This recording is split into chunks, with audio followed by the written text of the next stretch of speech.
இன்றைய முதல் வாசகம் தொடக்க நூலிலிருந்து வாசகம். அதிகாரம் 28 வசனம் 10 முதல் 22 முடிய. அந்நாட்களில் யாக்கோபு பெயர்சபாவில் இருந்து புறப்பட்டு காரானை நோக்கி சென்றான். அவன் ஓரிடத்துக்கு வந்தபோது கதிரவன் மறைந்துவிட்டான்.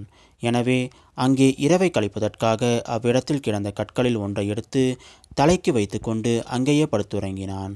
அப்போது அவன் கண்ட கனவு இதுவே: நிலத்தில் உண்டிருந்த ஓர் ஏணியின் நுனி மேலே வானத்தை தொட்டு கொண்டிருந்தது. அதில் கடவுளின் தூதர் ஏறுவதும் இறங்குவதுமாயிருந்தனர்.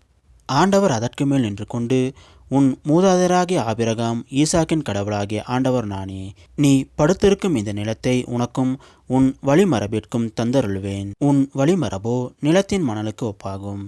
நீ மேற்கு கிழக்கு வடக்கு தெற்கு திசைகளில் பரவி செல்வாய். உன்னிலும் உன் வழிமரபிலும் மண்ணுலகின் எல்லா இனங்களும் ஆசி பெறுவன. நான் உன்னோடு இருப்பேன். நீ எங்கு சென்றாலும் உனக்கு நான் காவலாயிருந்து இந்நாட்டுக்கு உன்னை திரும்பி வரச் செய்வேன். ஏனெனில் நான் உனக்கு வாக்களித்ததை நிறைவேற்றும் அளவும் உன்னை கைவிட மாட்டேன் என்றார். யாக்கோபு தூக்கம் தெளிந்து, உண்மையாகவே ஆண்டவர் இவ்விடத்தில் இருக்கிறார், நானோ இதை அறியாதிருந்தேன் என்று அச்சமடைந்து, இந்த இடம் எவ்வளவு அச்சத்துக்குரியது!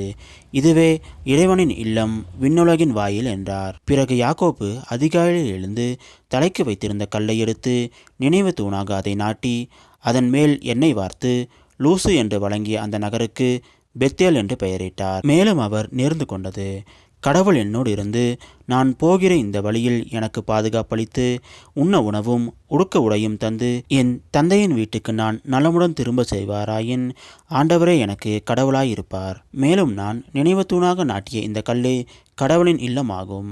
மேலும் நீர் எனக்கு தரும் யாவற்றிலும் 10 உமக்கு செலுத்துவேன். இது ஆண்டவர் வழங்கும் அருள்வாக்கு. இறைவா, உமக்கு நன்றி. இன்றைய நற்செய்தி புனித மத்தேயு எழுதிய நற்செய்தியிலிருந்து வாசகம். அதிகாரம் 9 வசனம் 18 முதல் 26 முடிய. அக்காலத்தில் இயேசு தம் சீடர்களுடன் பேசிக் கொண்டிருந்த பொழுது தொழுகைக்கூட தலைவர் ஒருவர் அவரிடம் வந்து பணிந்து, என் மகள் இப்பொழுது தான் இறந்தாள். ஆயினும் நீர் வந்து அவள் மீது உம் கையை வையும், அவள் உடனே உயிர் பெறுவாள் என்றார். இயேசு எழுந்து அவர் பின்னே சென்றார். இயேசுவின் சீடர்களும் அவரை பின்தொடர்ந்தனர். அப்பொழுது 12 ஆண்டுகளாய் இரத்தப்போக்கினால் வருந்திய ஒரு பெண் அவருக்கு பின்னால் வந்து அவரது மேலுடையின் ஓரத்தை தொட்டார். ஏனெனில் அப்பின், நான் அவருடைய ஆடையை தொட்டாலே போதும், நலம் பெறுவேன் என தமக்குள் சொல்லிக் கொண்டார். இயேசு அவரை திரும்பி பார்த்து, மகளே, துணிவோடு இரு, உன் நம்பிக்கை உன்னை குணமாக்கிற்று என்றார்.